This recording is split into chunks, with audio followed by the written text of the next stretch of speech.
পুনৰ গৃহ প্ৰৱেশ ৰেঙনি টিভিৰ বেহৰবাৰী আউটপোষ্টৰ যোৱা 3 দিন ধৰি প্ৰমোচন পোষ্ট দি থকা হৈছে যে কে মোহন পুনৰ গৃহ প্ৰৱেশ বেহৰবাৰী আউটপোষ্টত আপোনালোকে আঁকোৱালি ল'ব নেকি? আঁকোৱালি ল'ব নেকি নহয়, এইটো জনসাধাৰণৰ বা দৰ্শকৰ চাহিদাত দৰ্শকৰ দাবীত বা অনুৰোধতহে বেহৰবাৰী আউটপোষ্টে আনিবলৈ বাধ্য হ'ল বা কে মোহনো আহিবলৈ বাধ্য হ'ল। কিন্তু যোৱা 3 দিন ধৰি প্ৰমোচন কৰি আছে যদিও আজিলৈকে বৰ্তমানৰ এপিছডতো কে মোহনৰ চৰিত্ৰ দেখা পোৱা হোৱা নাই বা সোমোৱা নাই। হয়তো কে মোহন আহিব কথাটো খাটাং, কাৰণ বেহৰবাৰী ৰেঙনি টিভিত নিজেই প্ৰমোচন কৰি আছে বা পোষ্ট কৰিছে। ইয়াৰ আগতে যদি আমি ধাৰণা কৰি কৈছিলোঁ বা বেলেগ চ'ৰ্চৰ পৰা আমি গম পাইছিলোঁ যে কে মোহন আকৌ ৰিটাৰ্ণ আহিব, কিন্তু বৰ্তমান বেহৰবাৰী আউটপোষ্টৰ ৰেঙনি টিভিয়ে কিন্তু নিজে স্বীকাৰ কৰিছে বা লিখিছে। যোৱাকালি এপিছডত আহিব বুলি বহুতৰ ধাৰণা আছিল বা লিখিছিল যে সোমবাৰৰ এপিছডত বেহৰবাৰী আউটপোষ্টত কে আৰু মোহনক দেখা পোৱা যাব, কিন্তু দেখা পোৱা নগ'ল, আজিও দেখা পোৱা নগ'ল। হয়তো তেখেতৰ কিবা কাৰ্যসূচী আছে, কনফাৰ্ম হৈছে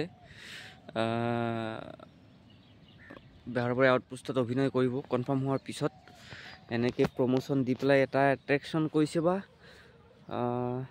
দৰ্শকক মানে কি আগতীয়াকৈ জনোৱা হৈছে বা মানে আমি আশাবাদী, যিসকলে প্ৰতিদিনে বেহৰবাৰী আউটপোষ্ট চাই থাকে বা চাবলৈ অপেক্ষা কৰি থাকে, তেখেতসকলে আশাবাদী, সেইকাৰণে আগতীয়াকৈ লিখি দিছে। কিন্তু তথাপি আশাবাদী যে অহাকালিৰ এপিছডত হ'লেও দেখিবলৈ পাম, অহাকালি নাপালেও তাৰ নেক্সট এপিছডত দেখিবলৈ পাম। এতিয়া কথা হ'ল, বেহৰবাৰী আউটপোষ্টত কে মোহন সোমোৱাৰ পিছত কে মোহনৰ ঠাই কিন্তু কিছুমানে দখল কৰিছিল, যেনে ডম্বৰুৱে মোহনৰ ঠাই অলপ দখল কৰিছিল আৰু কেৰ ঠাই দখল কৰিছিল আমাৰ কাকতি দা। যদিও তেনেকুৱা নাছিল, কিন্তু সিহঁত দুজন ওলোৱাৰ পৰা এই দুজন আহি সোমাইছিল আৰু প্ৰায় তেনেকুৱাই অভিনয়বোৰ।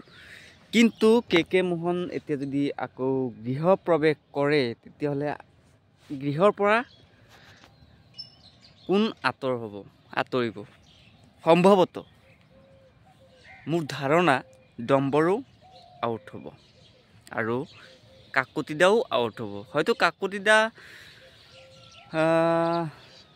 কেইদিনমানৰ কাৰণে আহিছিল, এনেকুৱাও হ'ব পাৰে। কাকতিদা নাথাকেও এনে বেহৰবাৰী আউটপোষ্টৰ এনেও এক্টৰবোৰ ঘনে সলোৱাই হয়। আহাটো গম পাওঁ, ঘপকৈ আহে ঘপকৈ গুচি যায়, মানে কোনো কাহিনীৰ থ্ৰুৱেদি গুচি নাযায়। ঘপকৈ আজিৰ পৰা এপিছডত নাই, ভাবিলোঁ কিবা ছুটীত আছে, আজি নহ'লেও কালি আহিব, এনেকৈ নাইকিয়া হৈ থাকে। তেনেকৈ ডম্বৰো নাইকিয়া হৈ থাকিব আৰু কাকতিদা নাইকিয়া হৈ থাকিব, মোৰ ধাৰণা।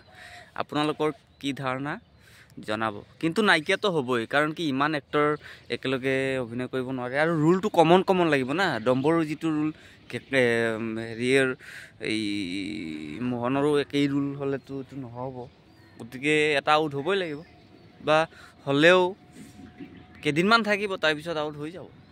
কোন আউট হ'ব আপোনালোকৰ ধাৰণা জনাব। চাই থাকিব বেহৰবাৰী আউটপোষ্ট মোৰ দৰে। Thank U.